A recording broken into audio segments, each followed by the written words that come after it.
প্রতি মুহূর্তে আমরা তো শুনি না বাংলাদেশ ঠিক এই জায়গাটায় ভালো করছে, ঠিক এখানটায় এগিয়ে যাচ্ছে, বাংলাদেশের তারুণ্য ঠিক এভাবে বিশ্বে বাংলাদেশের প্রতিনিধিত্ব করছে, কিংবা হঠাৎ করে একজন উদ্ভাবক নিজের সর্বাত্মক প্রচেষ্টা একটা চমৎকার কিছু করলেন যা বাংলাদেশের আলটিমেট ব্র্যান্ডিংকে বদলে দিতে পারে। এরকম নানা বাস্তবতার মাঝে আসলে সামগ্রিকভাবে আমাদের উন্নয়ন এবং আমাদের অগ্রগতি ঠিক কোন পথে ধাবিত হচ্ছে এবং সাধারণ মানুষের সাথে কতটা সংশ্লিষ্ট, কতখানি আমরা সচেতন, কিংবা কতখানি আমরা সদয় এই উন্নয়ন গতিধারায় নিজেদেরকে সংযোজিত করতে, এই প্রশ্নগুলোর উত্তর খোঁজার চেষ্টা করব কঠিন না, একদম সহজ করে। আমাদের সাথে আছেন মোহাম্মদ গোলাম নবী, যিনি একাধারে উন্নয়ন বিশ্লেষক এবং গবেষক। শুভ সকাল, স্বাগত আপনাকে সকালের বাংলা। শুভ সকাল। এই সকালটা কেমন শুরু হলো? আজকের সকালটা কেমন লাগছে? আমার সকালগুলো সব মোটামুটি একইভাবে শুরু হয়। ওকে, মানে সকালটা শুরু হয় নামাজ দিয়ে, আচ্ছা। দেন যদি রাত জাগি তাহলে ঘুমের প্রস্তুতি নেই, আর যদি দেখা যায় যে না রাত জাগিনি আগেই ঘুমানো হয়েছে তাহলে চেষ্টা করি একটু বাতাস আকাশ প্রকৃতি পরিবেশ দেখার। তাহলে সকাল প্রেমী তিনি। একদম একদম। আকাশের বাতাসের ব্যাপারটা সকালের ইয়েটা একটু ভালো না অন্য সময়ের চেয়ে? অন্তত ঢাকার বায়ু তো ভালো, এটা নিশ্চিতভাবে বলে দেওয়া যায়। মোহাম্মদ গোলাম নবী, একদম খুব সহজ করে একটা প্রশ্নের উত্তর আমি খুঁজবো আপনার কাছে। বই পুস্তকে অনেক পড়েছি, পেপার পত্রিকায় প্রতিদিন দেখি, একটা সময় প্রতিদিন ঘটা করে টেলিভিশনগুলোতে প্রচারিত হয়েছে একটি শব্দ, তা হচ্ছে উন্নয়ন উন্নয়ন উন্নয়ন। কিন্তু আমাদের সাধারণ মানুষের বিচারে আসলেই উন্নয়নের সংজ্ঞায়নটা কি? আমার জীবনযাত্রায় গতি আসছে এটা উন্নয়ন, নাকি জীবনযাত্রায় গতি আসতে গিয়ে আমার যে ব্যয় বেড়ে যাচ্ছে এটা উন্নয়ন? ঢাকা এখন সম্ভাব্যতার বিচারে বিশ্বের অন্যতম ব্যয়বহুল শহরগুলোর একটি। অনেক বছর, এটা কি উন্নয়ন কিনা? অনেক বছর ধরে আমি উন্নয়নটা কিভাবে দেখি, আমি প্রায় 30 বছরের বেশি সময় উন্নয়নের সাথেই জড়িত। মূলত কাজ করেছি স্বাস্থ্য এবং শিক্ষা নিয়ে, দেশের প্রায় 500 ইউনিয়নে কাজ করেছি। ফলে আমার কাছে যেটা মনে হয়েছে যে বাংলাদেশের উন্নয়নটা দেখার জন্য আমি একটা লেন্স সেট করেছি, দেশের এবং দেশের মানুষের কল্যাণ। এইটা যেই ভাবে দেশ রাষ্ট্র যেভাবে যদি এটাকে দেখে তাইলে এটাকে আমি উন্নয়ন হিসেবে দেখতে চাই। বোঝার সুবিধার জন্য ধরেন প্রতিদিন 10,000 শিশু জন্ম নেয় বাংলাদেশ। আমরা যদি চিন্তা করি যে একটা শিশু যে মায়ের পেটে আসলো, জন্ম হলো, গড়ায়ু যদি সে 73 বছর পায়, তাইলে এই শিশুটাকে যদি আমি উন্নয়নের ইউনিট বা একক হিসাবে চিন্তা করি তাহলে ব্যাপারটা কি হবে? মায়ের পেটে যেদিন সে আসলো সেদিন থেকেই কিন্তু তার তৈরি হওয়াটা শুরু হলো, এবং বিজ্ঞান গবেষণা করে দেখেছে যে প্রথম 1000 দিন মানে মায়ের পেটে 270 দিন, দেন 2 বছর 365 এই 1000 দিনের যদি মা ঠিকভাবে পুষ্টি পায়, ওই শিশু যদি ঠিকভাবে সেটা ইনট্যাক্ট করে, তাইলে আপনি এখানে যদি 1 টাকা বিনিয়োগ করেন তাহলে 17 টাকা রিটার্ন হবে। লং রানে 17 টাকা আমরা ফেরত পাবো। কিভাবে সেটা বলছি। এই 1 টাকা শুনে আপনি 17 টাকা বেশি মনে হচ্ছে না, কিন্তু যদি 1 লাখ কোটি টাকা বিনিয়োগ করেন 17 লাখ কোটি টাকা আমি ফেরত পাবো। এক্স্যাক্টলি। এখন কোন জায়গাতে আমার বিনিয়োগগুলো হবে? মায়ের প্রসবের আগে, সন্তান জন্মের আগে তার 4 বার চেক আপ করার কথা, তাহলে সেটা ঠিকঠাক মতো হতে হবে। সে যদি গর্ভধারণের সময় কোনো জটিলতায় পড়ে তাহলে তাকে হাসপাতালে যেতে হবে।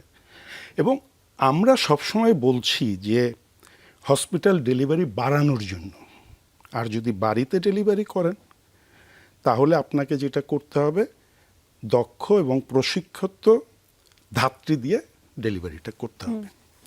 শিশু জন্ম হয়ে গেল, মায়ের একটা প্রসব পরবর্তী চেক আপের ব্যাপার আছে। 6 মাস শিশু বুকের দুধ খাবে। এখন এগুলোকে যদি আপনি এনশিওর করতে চান তাহলে মায়ের যে খাবার পুষ্টি খাবার তার জন্য যে ব্যয় সেগুলো পরিবারে আসতে হবে। তার মানে পুরুষ সদস্য বাবা বা অন্যকে কাজের ব্যবস্থা থাকতে হবে, সবই কিন্তু উন্নয়নের সাথে Interconnected. কানেক্টেড। এখন এই শিশুর এই 2 বছর পর্যন্ত আপনি যদি তার যত্ন নেন যেভাবে নেয়ার কথা, তাহলে তার মস্তিষ্কের বিকাশ ঠিকভাবে হবে, শারীরিক বিকাশ ঠিকভাবে হবে। এগুলো কিন্তু গবেষণা থেকে। তার মানসিক বিকাশ হবে এবং তার রোগ প্রতিরোধ ক্ষমতা তৈরি হবে। ওই যে 6 মাস আপনি এক্সক্লুসিভ ব্রেস্ট ফিড করালেন, এখন এই যে আপনি বিনিয়োগ করছি। বিনিয়োগটা করলেন, এই বিনিয়োগের মধ্য দিয়ে এই শিশুটি যখন বড় হবে তার হেলথ কস্ট কমে যাবে, হ্যাঁ, অ্যাবসলিউটলি। তার উৎপাদনশীলতা বেড়ে যাবে, সে লেখাপড়ায় ভালো হবে। তাইলে আপনি ওই যে 17 গুণ ফেরত পাওয়া সেটি তো পাচ্ছেন। এখন আসেন, এই শিশুটি 2 বছর হয়ে গেল, 4 বছরে সে প্রি প্রাইমারিতে যাবে। প্রি প্রাইমারি, তারপরে সে 6 যাবে প্রাইমারিতে।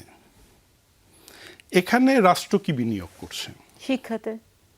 আচ্ছা, শিক্ষাতে যদি বিনিয়োগ করে, শিক্ষার সব থেকে বড় বিনিয়োগটা কোথায় হওয়া দরকার? মানুষের উপর। প্রাথমিকে প্রাক প্রাথমিক যেই সময়টুকু আছে এক্স্যাক্টলি। তাহলে কার উপরে বিনিয়োগ হবে? শিক্ষকের। শিক্ষকের উপর। এখন আপনি এদেশের ভিত্তিটা কিন্তু তৈরি করছেন শিশুকে দিয়ে। আমরা বলছি যে শিশু হলো আগামীর ভবিষ্যৎ। হ্যাঁ, এখন এই শিশু, তার উপরে যদি আপনি বিনিয়োগ করেন, তাহলে প্রাইমারি টিচারের উপর বিনিয়োগ করতে হবে। বিনিয়োগ করতে হবে। সেটা কিভাবে? টিচারের মর্যাদা দিবেন আপনি, হ্যাঁ, টিচারের বেতন দিবেন। হ্যাঁ। এই দুইটাই কিন্তু আমরা দিচ্ছি না। প্রাইমারি শিক্ষকের, আমি একটু সময় নিচ্ছি, কারণ নিশ্চয়ই, এই নিশ্চয়ই। পুরো গল্পটার ভেতর দিয়ে আপনি উন্নয়নের পুরো চিত্রটা বের হয়ে আসবে। প্রাইমারি শিক্ষকদেরকে আপনার গ্রেড 9-এ ফার্স্ট ক্লাস গেজেটেড অফিসার হিসাবে নিয়োগ হওয়া দরকার। এবং তাদের, আপনি জানেন, প্রাইমারি শিক্ষকরা কখনোই তাদের কেরিয়ার পাথ নাই। মানে সে একজন শিক্ষক হিসাবে ঢোকে, ওখান থেকে রিটায়ারমেন্টে যায়, কিন্তু তার ডিজি হওয়া পর্যন্ত একটা কেরিয়ার পাথ থাকতে পারে। হ্যাঁ, তাইলে এখানে আপনি যত বিনিয়োগ করবেন, তার মানুষ এখানে। রিটার্ন অনেক বেশি পাবেন। হ্যাঁ, কারণ সেও তার একটা ফিউচার দেখতে পাবে এখানে, সে চাকরির জন্য যখন আসবে। এক্স্যাক্টলি। এখানে আরও একটা কাজ কিন্তু আপনার করতে হবে, সেটা হচ্ছে এই যে প্রাইমারি শিক্ষাটা, 13 রকমের প্রাইমারি শিক্ষা আছে আমাদের। আপনি এই প্রাইমারি শিক্ষাটাকে বাধ্যতামূলকভাবে একটা শিক্ষায় আনতে হবে। এটা সবার জন্য আপনার, সমান। এটা আপনাকে কি দিবে? ইকুয়ালিটি, সবে একইভাবে বড় হবে, একই ধরনের শিক্ষা এক্স্যাক্টলি। ব্যবস্থায়। আপনি দেখলেন যে সবাই, এই যে সমাজের মধ্যে যে বৈষম্য, আয় বৈষম্য তো থাকবে, হ্যাঁ, জ্ঞানের কিন্তু বৈষম্য। স্কুলে যে এই শিশুরা একই জায়গায় বড় হওয়ার মধ্য দিয়ে এখন যে সমাজের এত বিভাজন, 24-এর গণ অভ্যুত্থানের পরে আমাদের যত ঝামেলা আমরা দেখছি, এটি এভাবে যদি ছিল। একীভূত শিক্ষার প্রাইমারি থেকে আসতো, আমি আপনাকে জোর গলায় বলতে পারি এত বিভাজন এই হতো না। বিভাজন আপনি থাকতো না। এই জিনিসটাকে আমরা অ্যাড্রেস করতে পেরেছি মোহাম্মদ গোলাম নবী। অ্যাড্রেস কি করতে পেরেছি? আমরা কি জাতি হিসাবে উপলব্ধি করতে পারি যে প্রাথমিকের গুরুত্বটা কতখানি? কারণ আমি আপনাকে একটা হিসাব দিতে চাই, গত সপ্তাহের একটা বাস্তবতা আপনাকে যদি বলি, বাংলাদেশের কোনো একটি প্রান্তে প্রাথমিকের পরীক্ষা স্থগিত করে ব্যবসায়ী সমিতির নির্বাচন হয়েছে সেদিন। আমরা কি সত্যি প্রাথমিকের এই শিক্ষার এবং গুরুত্বটা কিছুদিন আগে বুঝতে পারি? যেটা আমরা দেখছিলাম যে প্রাথমিক স্কুলে আসলে এই মানে যে খাবারটা দেয়া হেডমিস্ট্রেস হচ্ছে। খাবার নেয়, মানে দুটো বাচ্চাকে আম চুরির জন্য তাদেরকে জুতার মালা পরিয়ে পুরো জুতার মালা পরিয়ে স্কুল ঘুরিয়েছে। শিক্ষক পুরো স্কুলের মধ্যে ক্লাস 4 এবং 5 এর বাচ্চাকে হাঁটিয়েছে, আমি চোর, এটা প্ল্যাকার্ড লিখে। আমরা এটা যে পারিনি, এটা তো আমাদের জাতীয় ব্যর্থতা। এবং এটাকে কি কালেকটিভ ফেলিয়ার বলবো আমরা? মানে এই যে নির্বাচনটা হলো পরীক্ষা বন্ধ করে ব্যবসায়ী সমিতির নির্বাচন খুব গুরুত্বপূর্ণ ছিল।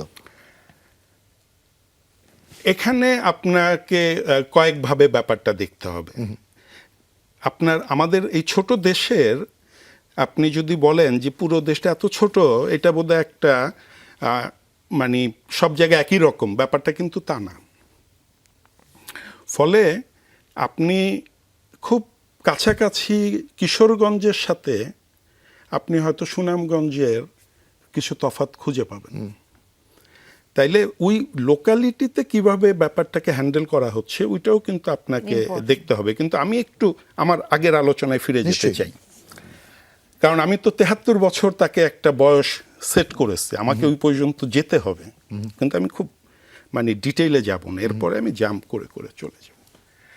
আমাদের এই শিশু যখন গ্রেড 6-এ উঠবে, ক্লাস 6-এ হাই স্কুলে যাবে, তখন থেকে তাকে আসলে আপনার ক্যারিয়ার কাউন্সেলিংটা শুরু করতে হবে, যাতে গ্রেড 10-এ যেয়ে সে যদি মনে করে বা তার ভালো লাগা তৈরি হয় যে আমি একজন ইলেকট্রিশিয়ান হব, আমি একজন মেকানিক হব, আমি আর বেশি লেখাপড়া করব না। আমি কি বোঝাতে পারছি? আমি কিন্তু জোর দিচ্ছি মানুষের ইচ্ছার উপরে, কারণ আপনি মানব সম্পদ তৈরিতে জোর দিচ্ছেন এবং মানুষের ভালো লাগা ইচ্ছা। এখন চিন্তার ধরেন স্বাধীনতা। আপনি একটা মানুষ, সে লেখাপড়া করছে ফিজিক্সে, চাকরি করে ব্যাংকের ক্যাশিয়ার হিসাবে, সে বাধ্য হয়ে করছে। হয়তো সে ফিজিক্স পড়তেও চায়নি, হয়তো সে পড়তেও হয়তো চায়নি। লেখক হতে চেয়েছিল, পড়েছে ফিজিক্স, কাজ করছে ব্যাংকে। এখন রাষ্ট্রের একটা বড় দায়িত্ব হলো তার নাগরিকদের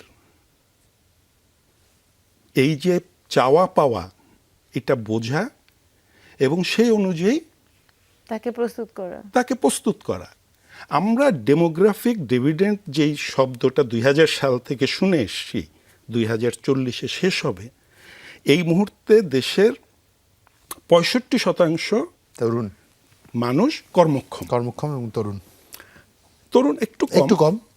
বাট এই যে কর্মক্ষম জনগোষ্ঠী, আমরা বলছি আমাদের রাজনৈতিক দলগুলো সিদ্ধান্ত নিয়েছে অথবা তারা তাদের নির্বাচনী ইশতেহারে বলেছে যে 1 কোটি কর্মসংস্থান করবে। কাদের জন্য করবে, কিভাবে করবে? আপনি যদি বিদেশে পাঠিয়ে দেওয়ার কথা বলেন, 70-এর দশকে আপনি যাদেরকে যেভাবে বিদেশ পাঠিয়েছেন, এখন ওই সিনারিও নেই। চমৎকার, এই গুরুত্বপূর্ণ বিষয়টি আপনার কাছ থেকে জানতে চাইবো, কারণ এটা আমাদের প্রত্যেকের জীবনের সাথে সম্পর্কিত। একটা ছোট্ট বিরতি নিয়ে ফিরে এসে তারপর ওকে। দর্শক ফিরছে, এখানে আমাদের সাথেই থাকুন।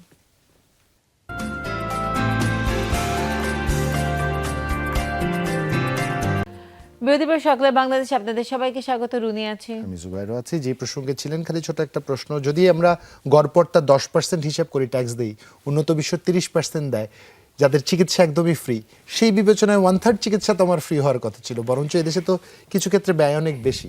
এখানে আরেকটা দুটো জিনিস আমি অ্যাড করে দিতে চাই, সেটা হচ্ছে যে এই যে হামের মহামারী চলছে, এটার মধ্যে কিন্তু এখন দেখা গেছে যে বলবো সেই পর্যায়ে পৌঁছে যাচ্ছে অবশ্যই। এবং আমার মানে যেটা মানে পত্রিকার নিউজগুলোতে এসেছে, শিশুদের অপুষ্টি। এখন এই অপুষ্টির সাথে আপনি খুব ভালো করে জানেন, যখন জিনিসপত্রের দ্রব্যমূল্য বেশি হয়, একটা গর্ভবতী মায়ের পক্ষে কখনোই প্রপার প্রোটিন ইনটেক সম্ভব না। তো এই সব কিছুর মধ্যে আসলে উন্নয়নটা কোথায়? আচ্ছা, আমি একটু আপনাদের দুজনের প্রশ্নের উত্তরটাই দেব, কিন্তু আমি আমার সেই আলোচনার জায়গা থেকেই দিচ্ছি। কিন্তু আলোচনার জায়গাটা আমি এখন তাহলে একটু জাম্প করে চলে যাই। সেটা হচ্ছে যে আমরা যখন 24-এর গণ অভ্যুত্থানের পরে একটা নতুন বাংলাদেশের কথা আলোচনা করলাম, তখন অনেকেই আমরা প্রত্যাশা করেছিলাম যে বাংলাদেশটা এই মুহূর্তে কোন অবস্থায় আছে আমরা সেটা জানতে পারবো। কিন্তু আমাদের স্বাস্থ্য, শিক্ষা, কৃষি, প্রশাসন, আমরা কোনো কিছুরই কিন্তু বেজ লাইনটা, আমরা যদি ওইটাকে বেজ ইয়ার ধরি, আমরা পাইনি। আমাদের মনে হয়েছিল যে এটা নতুন সরকার এসে করবে। নতুন সরকার এসেও কিন্তু সেটা করছে না। স্বাস্থ্যতে দীর্ঘদিন ধরে আপনার যেই জায়গাটা, স্বাস্থ্যতে আপনার দীর্ঘদিন ধরে অনেকগুলো পদ ফাঁকা, প্রায় 50% পদ ফাঁকা। এখন এটা কেন ফাঁকা, কেন নিয়োগ হয়নি, সেগুলো হলো সরকারের বিষয়, সে খুঁজে বের করবে। কিন্তু সবাই থাকবে, এটা হলো জনগণের চাওয়া। এখন এই জায়গাতে নতুন করে 1 লক্ষ লোক নিয়োগ দেয়া হবে। এখন আপনি যদি সেই আগের পদ্ধতিতে, আমি একটু আগে যে প্রাইমারি শিক্ষকদের কথা বললাম, ওখানে আপনি যদি নতুন করে মানে নিয়োগ দেন, এরা কিন্তু 30 বছর সিস্টেমের মধ্যে ঢুকে পড়বে। আপনি কিন্তু সিস্টেমকে ফ্ল্যাশ আউট করতে পারবো না পরের দিনই। না, আপনি একটা জায়গায় কিন্তু আটকে যাচ্ছেন। হ্যাঁ। আপনি যে 8 থেকে 10% যেই কথাটা বললেন, এখন কথা হলো আমার যে দুর্নীতির ভেতর দিয়ে আমার যে টাকাটা চলে যায়, সেই টাকাটা যদি থাকে তাহলে কি, বা সেটাকে যদি আমরা যদি আমাদের রাষ্ট্রের বাজেটকে যদি বেস্ট ওয়েতে ব্যবহার করি, তাহলে কি আমাদের টাকার শর্টেজ আছে কিনা? নিশ্চয়ই না। আমি একটা ছোট উদাহরণ দিই। আমার বাড়ি কলাপাড়া, তার মানে দক্ষিণাঞ্চলে। আমাদের যাওয়ার জন্য মূল সমস্যাটা কি ছিল? পাটুরিয়া কিংবা মাওয়া ফেরিঘাটে গিয়ে পদ্মা পার হওয়া, অপেক্ষা করা। পাটুরিয়া 30 মিনিটের ফেরি, 6 ঘন্টা 12 ঘন্টা অপেক্ষা করতে হচ্ছে ফেরির জন্য। আমরা যদি 30 মিনিটের ফেরিটা যেই যদি উঠে যেতে পারতাম, আপনি 18টা ফেরি ওখানে চালানো হয়েছে, 18, 21, 1-2টা নষ্ট থাকে। আপনি যদি এটাকে 100 করে দিতেন, গাড়ি যেত, উঠে যেত। হ্যাঁ। আপনি সেটা করলেন না। আপনার এই পদ্মা সেতু হওয়ার পরে জাজিরা পর্যন্ত আমি যেই গতিতে যাই, জাজিরা থেকে আমার বাড়ি পর্যন্ত আগের থেকে বেশি সময় লাগে। Narrow road on that side, connecting রোডগুলো ছোট, ফ্যাসিলিটি করে ওঠেনি। এক্স্যাক্টলি। এখন আপনি কি বলছেন ওখানে 6 লেন করবেন? এক পদ্মা সেতুর জন্য 34 বর্গ কিলোমিটার জমি আপনি অধিগ্রহণ করেছে, ব্যবহার করেছেন। জাজিরা থেকে আমার বাড়ি পর্যন্ত আপনাকে 12 বর্গ কিলোমিটার অধিগ্রহণ করতে হবে। আপনি যদি একরে ভাগ করে তারপরে দেখেন। এখন কথা হলো যে এই যে খরচটা আমি দাঁড় করালাম, যেটা আমি ফেরি দিয়ে আমি Cover করতে পারতাম। আমি সেতুর বিরোধিতা করছি না, না, নিশ্চয়ই না। আমি যেটি বলছি সেটি হচ্ছে ফিজিবিলিটির কথা বলছেন আপনি। আপনি অ্যাডেড এক্সপেন্সেস। আপনি কখন কোন টাকাটা কোথায় খরচ করবেন? কারণ আমি ওই যে উদাহরণ যেটা দিলাম, যে আপনার যদি এই যে শিশুর এখানে আপনি যে পুষ্টির কথা বললেন, সেই পুষ্টিতে আমি যদি বিনিয়োগ করি তাহলে তো 17 গুণ ফেরত পাবো। আমার তো ভাই ছিল না 40 বছর, আমি আর 10 বছর অপেক্ষা করি। চমৎকার, কি চমৎকার করে গুছিয়ে বললেন, অনেক কঠিন কঠিন সমীকরণ সহজ করে বললেন। অসংখ্য ধন্যবাদ। আপনার সাথে এই কনভারসেশন আরো লম্বা হলে ভালো হতো, তবে হ্যাঁ, খুব সহজেই আপনাকে আরেকবার অতিথি করে পাচ্ছি, এটা এতটুকু আপনাকে নিশ্চিত করতে পারি। আমাদের আজকের মতো বিদায় নেওয়ার সময় হয়েছে। মোহাম্মদ গোলাম নবী, আপনাকে অসংখ্য ধন্যবাদ। দর্শক, আমরা সবাই সবকিছু জানি, সবাই সবকিছু বুঝি, তবু কোথায় যেন একটা কিন্তু থেকে যায়, যে কিন্তু আমাদের কাঙ্ক্ষিত লক্ষ্যমাত্রায় পৌঁছতে দেয় না। নাগরিক হিসাবে একরকম সাঁতরে চলেছি, এই নদী আমাদের শেষ হয় না, ব্যয়ের নদী শেষ হয় না, এবং বিভ্রান্তিকর এই যে নানান রকম চড়াই উতরাই, তার থেকে আমরা পরিত্রাণ পাই না। জীবনের এই বন্ধুর পথ কি করে আমাকে মসৃণ সমাপ্তির পথে নিয়ে যাবে, সেই খোঁজ করা মানুষগুলো আজ একটা চমৎকার দিন কাটাবেন, এটাই প্রত্যাশা। সবাইকে আবারও শুভ সকাল। শুভ সকাল।